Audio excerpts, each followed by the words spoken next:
Hello, I'm Dr. Margaret. I thought I'd talk to you about love. It seems to me that everyone wants to be in love, fall in love with someone special.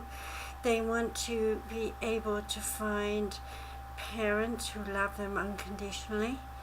They want to find friends who will go anywhere for them, no matter what they ask, and so on. In other words, we have lots of expectations around love.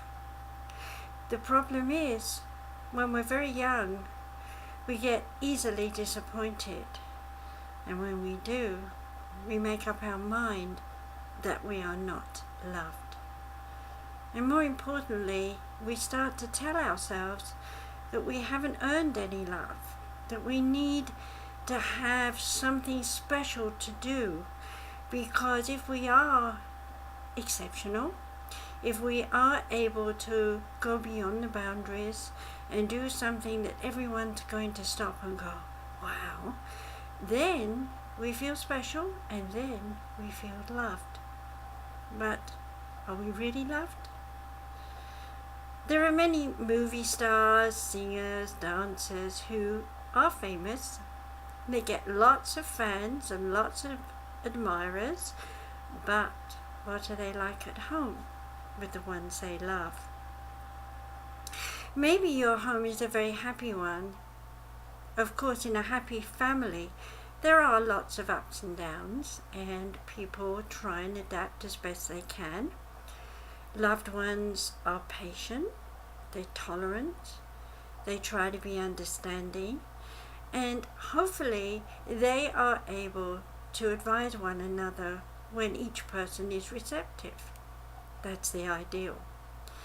But usually we find there are arguments over tiny issues that blow out of proportion into something big, and then the issue is so big that the individual has no attention, feeling of loss, feeling of depression, feeling unloved.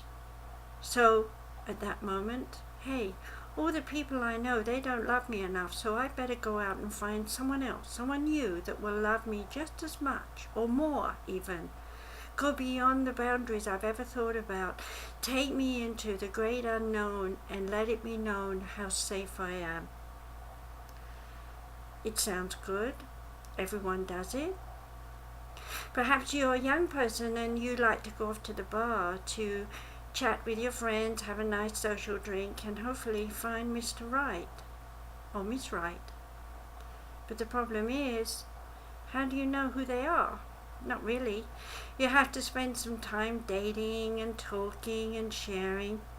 And when you do finally agree that you are loving one another and do want to spend the rest of your life together, how much of that is based on your dreams, your hopes, your fantasies?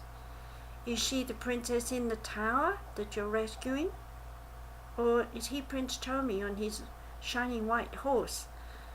Well, not really, of course. Given time, most couples find out that a lot of the things that they thought were going to manifest in their dream pocket, as it were, out into the world, doesn't happen. Because outside forces in the world do happen. And suddenly there are bills, and there are kids, and there are extra expenses, and those vacations, and those business deals, and all that sharing that you thought you were going to do has gone. And then what? Do you blame your partner? Do you try and expect them to understand what you're missing? Do you have conversations that really do listen to one another, or are you talking at one another? Well, I learned the hard way. I'm in my third marriage, which has lasted for 30 years. But some people don't last that long, maybe a year, and they're divorced. But why? Well, as a counselor and healer, I've noticed over the years that most people set too high an expectation on their loved one. They want them to save them. They want them to carry all the responsibilities. And when they're let down because those ideas never manifest, they feel broken-hearted. Are you recovering from a broken heart? Are you holding on to a memory of what could have been, might have been, or ought to be? Do yourself a favor. Let go. Do yourself another favor. Take a look at all the people you love in your life and really see them and honor them and respect them, even if they're very, very different from you, because in some way their interaction with you is an expression of love. In fact, if we open our eyes up to everyone we know in our lives, you can find that your heart is filled by all those people. So lots of people loving you can be very satisfying. Just don't try to get one person to cope with everything you demand. Just remember, they love you from their point of view, not yours. And they're going to love you from their point of view for the rest of their life if they're with you for that long. So let them love you the way they want to. And when you go out in the world, those little holes you've got, let someone else fill them. By having so many friends and so many points of love coming at you, you've got to be fulfilled.